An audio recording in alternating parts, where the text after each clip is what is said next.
just have to save me. I need your help. No, you just have to save me. To do the intro, you know that. But you my co-host. You have to do the intro though.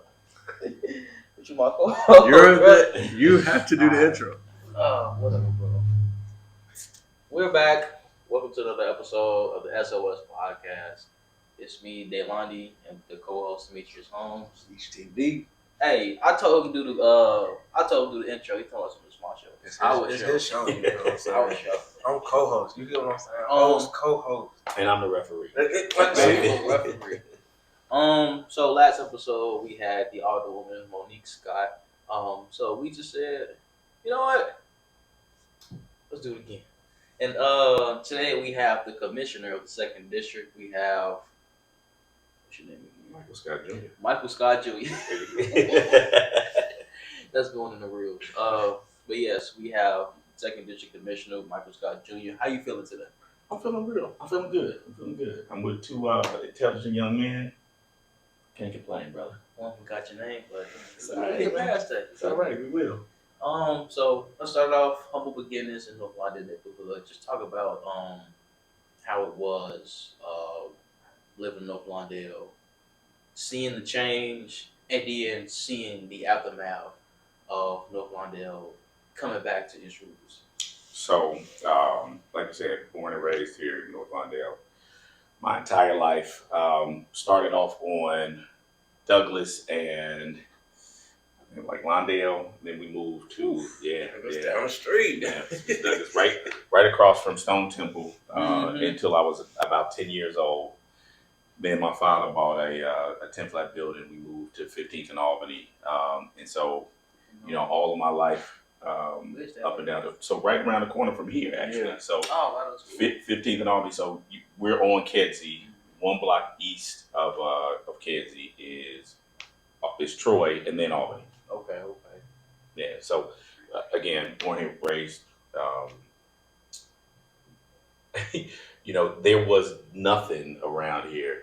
My grandmother actually stayed right across the way, right there on the 3rd floor on Douglas. So I came up and down Douglas, pretty much my entire youth. Where we are right now, there used to be a game room on the corner. Used to be a tire shop, and across the street was a gas station, not a gas station, but a liquor store, and a family-owned business right down the street. And Shout out to the key makers down the street too. yeah, he's been here forever. My great granddaddy, that was this dude right there, man. He's still here. Charlie, man, you just got to be out here to see it. Any key, anywhere, open doors, open locks. I can't tell you how many keys I got from that man. I done had like 4 or 5 different apartments worth of keys. Indeed. Lost. Lost is crazy. I was a real forgetful person back in the day, man. I couldn't. This is like my 5th wallet. It be like that though. It does. But let's continue on. Let's talk about, as we all know, North Lawndale is going through a drastic change for the good. How is it not only witnessing it, but being a part of that change? It is. So my father would tell me all the time that if you're not part of the solution, you're part of the problem, right? And he raised my sister and I to be servants of our community. He served in North Lawndale his entire life, and he served in the city, but he was really focused on making the West Side, specifically North Lawndale, a better place. And so to be able to walk in his footsteps and be able to do some of the things that he did and some of the things that he just didn't, ran out of time when he passed. To be able to do that, I think is really amazing. And to be able to do it with my sister, I think is even more amazing. When don't know if you know this, but before she was alderman, I was alderman. And I served, started in 2015, and I served for 7.5 years. And in that time, we had our first sit-down restaurant. We created so many opportunities, like the North Lawndale Community Coordinating Council, that created a blueprint and a roadmap for North Lawndale and moving that forward. And then we had so many developments on the cusp of ribbon cutting or on the cusp of starting production. And so to be able to hand it to my sister and say, hand her the baton and say, hey, continue to make our community great, continue to make our community better, was really awesome. And then the opportunity to serve as community commissioner came about, and from there, I did that role, and again, continue to serve for my sister, and we try to do, the best that we can for our community and the people who reside here.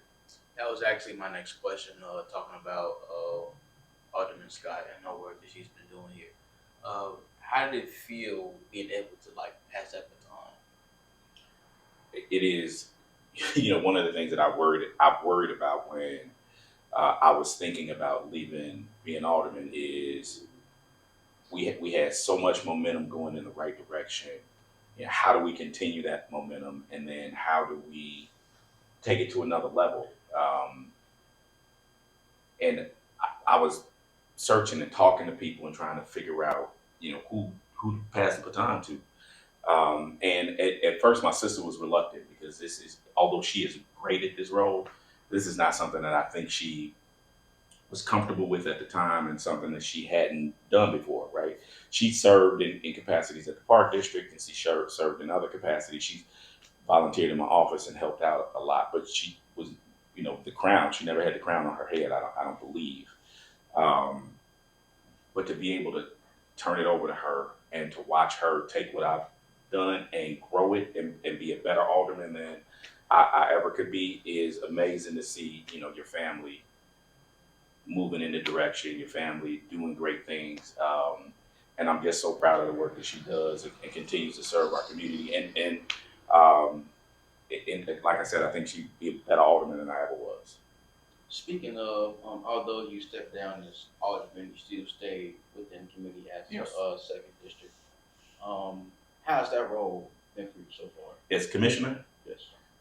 it is interesting. I love, every time I leave a position of service. I served at the Park District for years. I served at Public Building Commission for a couple years. Served at Navy Pier for years. And then I served as an alderman for 7.5 years. Every time I leave service, God tells me that I'm not done serving, and to, He gives me another assignment. And this is another assignment that He's given me, and He's enlarged my territory. And I'm now able to not only do work on the west side of the city of Chicago, but I'm able to expand and do things on the south side, and to be able to help, for folks in Inglewood and Auburn Gresham and folks downtown, and I'm just lucky to be able to serve the county of Cook, the city of Chicago, the residents that reside in the second county district. It's amazing to see work that's tangible, right? I really love to have things that you can see, and the work that we do in the county, where we're building new homes, and we're creating a better criminal justice system. People go to the health and hospital systems that Cook County has, and they're amazing. And to be able to help with that is a blessing. Final question before I hand it off to my co-host. We talked about this in the last episode, aka 30 minutes ago, about you, Miss Scott, and the senator, Chicago. Mm-hmm. We can go beyond that. Boxer negativity, the firehouse, just all of these African American men and women, collaborate together in the sake of creating North Lawndale as it once was. Mm-hmm. To continue that, because we all know some things aren't guaranteed with collaborations and with the integrity of the neighborhood. How do you guys, especially you, look to further work on North Lawndale? So I always say that a rising tide lifts all boats, right? And so when organizations are doing well and they're bringing money and resources to the community, when your elected officials are all doing well and they're working together and they're bringing resources to the community, when you have individuals like yourselves that are spotlighting work that's happening in and around our communities, that rising tide lifts everybody around. So even the people who aren't involved benefit from the work that, all of those people that you talked about, all of the work that our great Senator Lakeisha Collins does, our great Alderman Monique Scott does, and the little part that I play in helping both of them. It rises the tide. It helps everybody in North Lawndale. And then as North Lawndale becomes more stable, the city of Chicago becomes more stable. And as the city of Chicago becomes more stable, the county becomes more stable, and then the state as a whole. And so if you don't try to resource or bring resources to those who are under-resourced, they're gonna figure out how to do it anyway, and that's how you get crime, and that's how you get the violence that occurs in our community. And so to be able to help and bring resources, I think is amazing. And I get to work with two dedicated servants, two people who really love their community, two people who really want to pour into North Lawndale, to the west side, to all the residents in which they serve. It's just amazing, right? You don't get to get partners like that, and you don't get partners like Boxing Out Negativity that are taking young men off the street and helping. In the Firehouse, we're taking young men and women off the street and training them and doing all of these great things.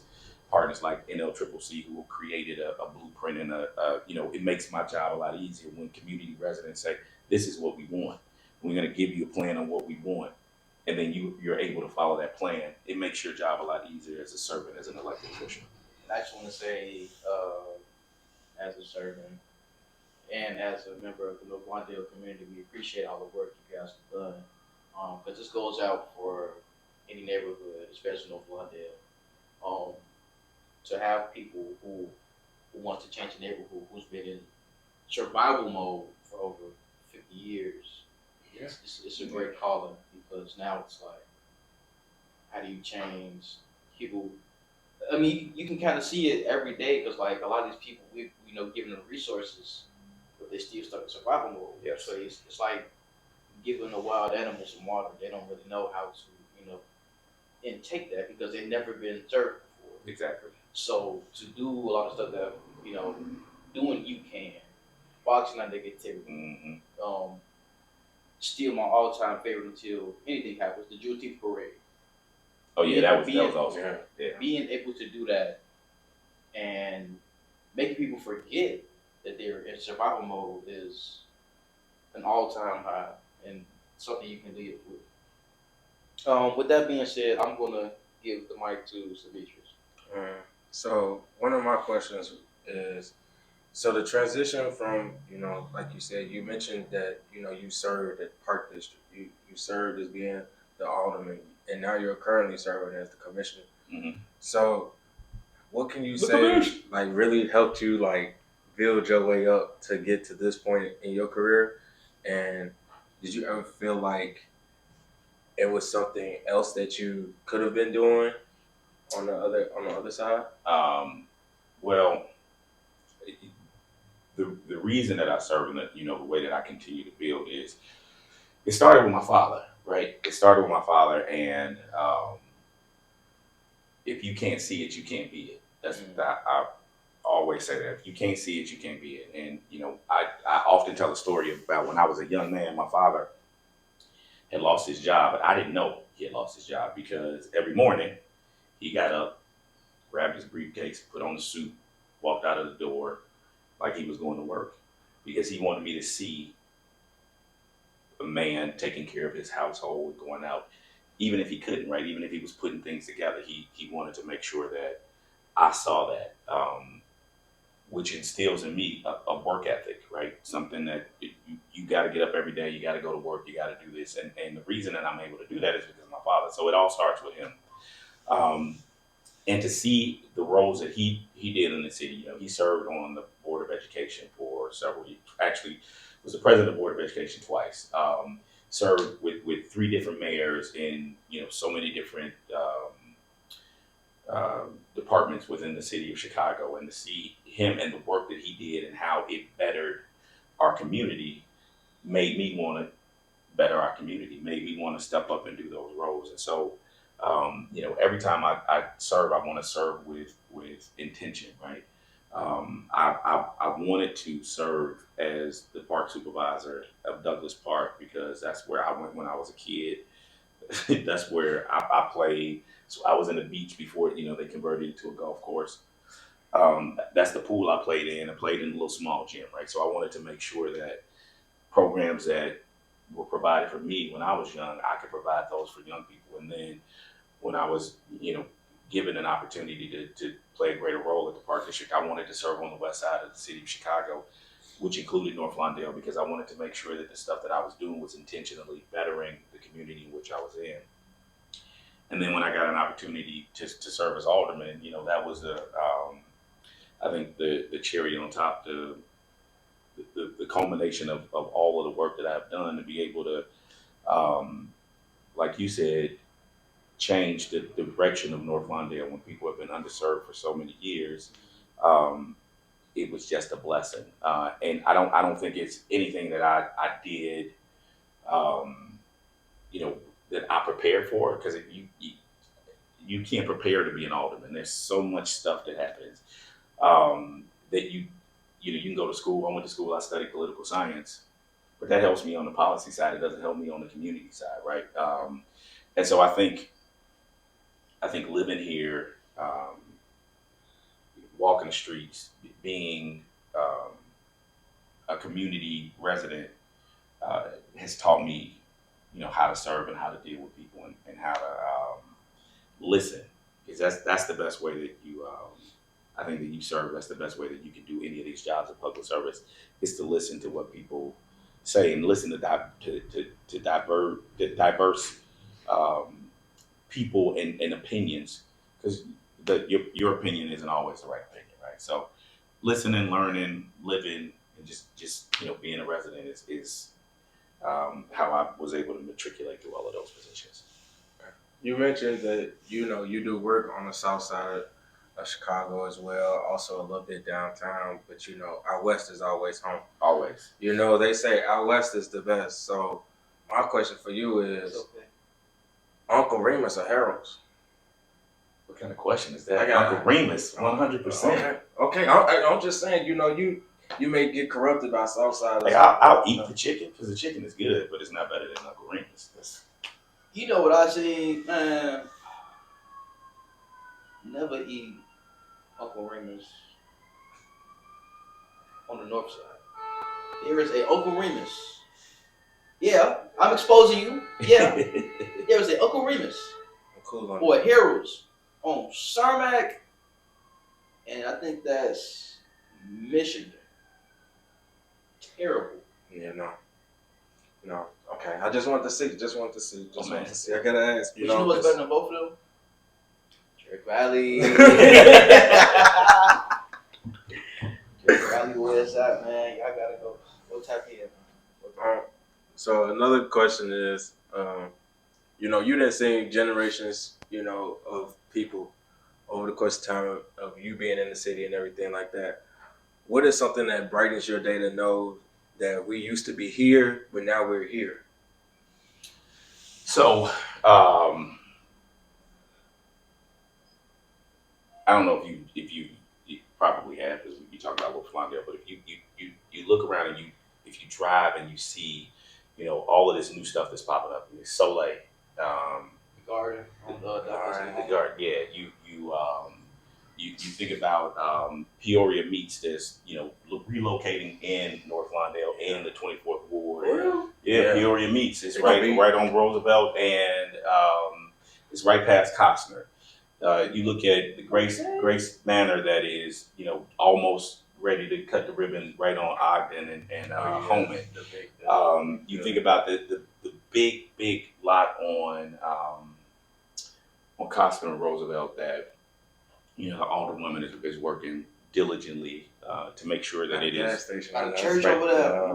Yeah, all of these things that were not here prior to my serving and her serving, to see all of those things and to talk about that rising tide, right? These are things that can change people's lives with economic development and new housing that's coming here and the jobs and the restaurants and all of those things make community, right? You can't have a good community if you can't go out and eat and buy things. You can't have a good community if you don't have affordable housing.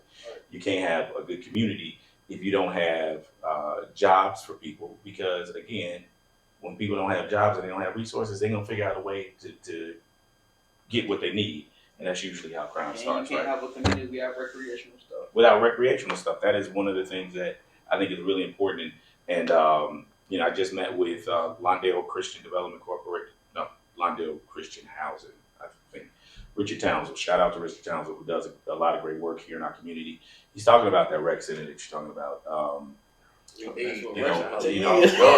basketball courts, 2 indoor turf fields, a boxing ring for boxing out negativity, all of the things that people need to be healthy, right?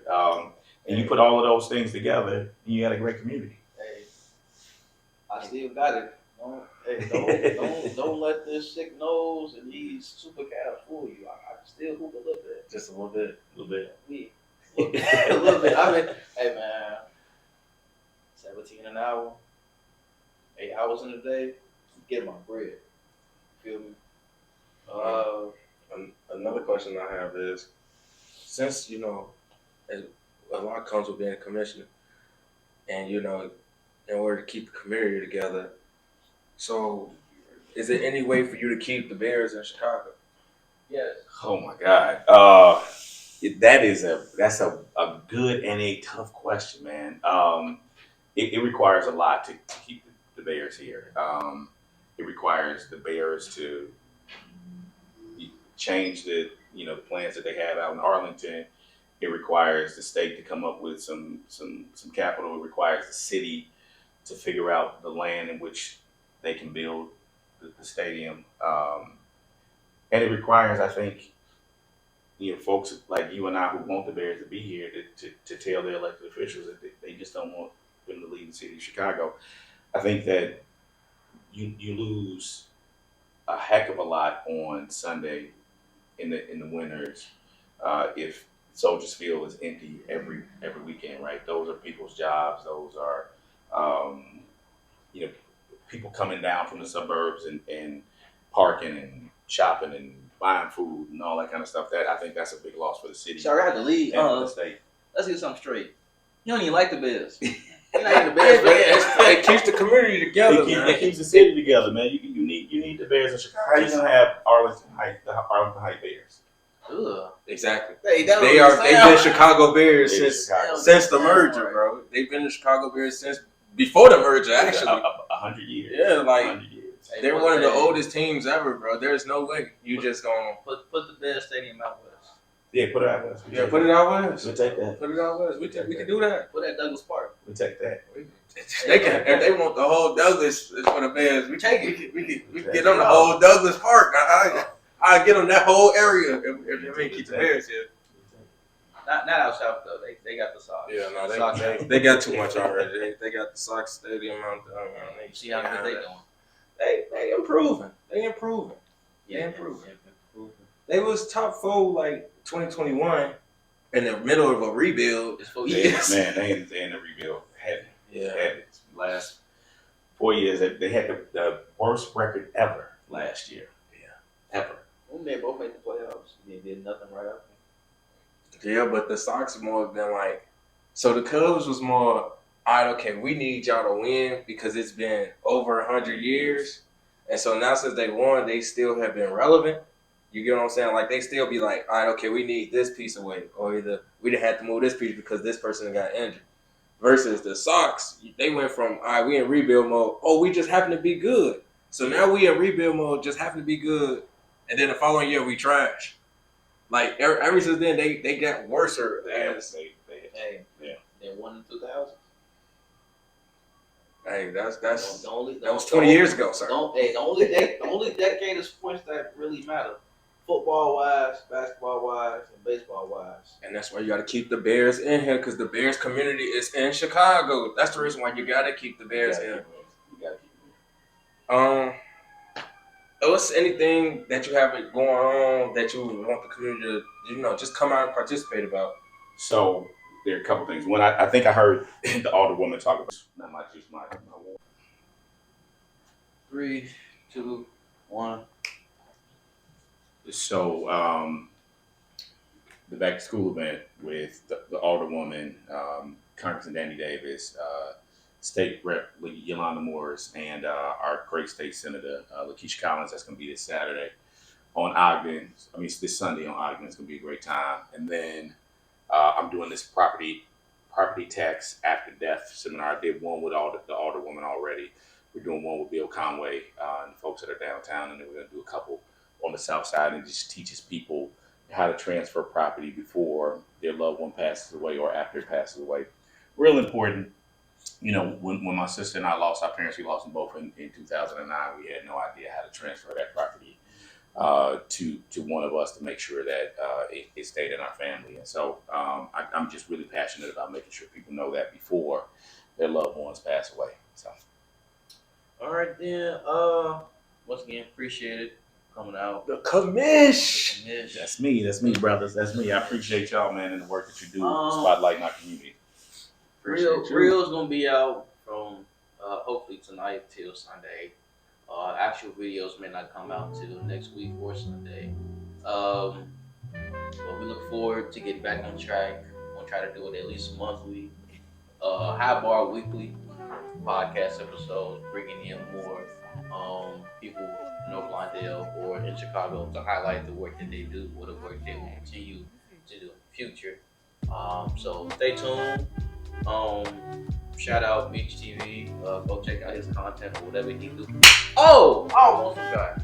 Coming up this Saturday, we're having a 4v4 tournament. I don't know where to sign up at. That's one of his questions. But come and support. I won't be hooping. I will have the camera with me. So, you know, if you come in the hoop, you will be exposed. This has been Delani of the S.O.S Podcast. Godspeed, God bless, shalom. And when y'all have another talk about sports, let me know, man. I come do the football and the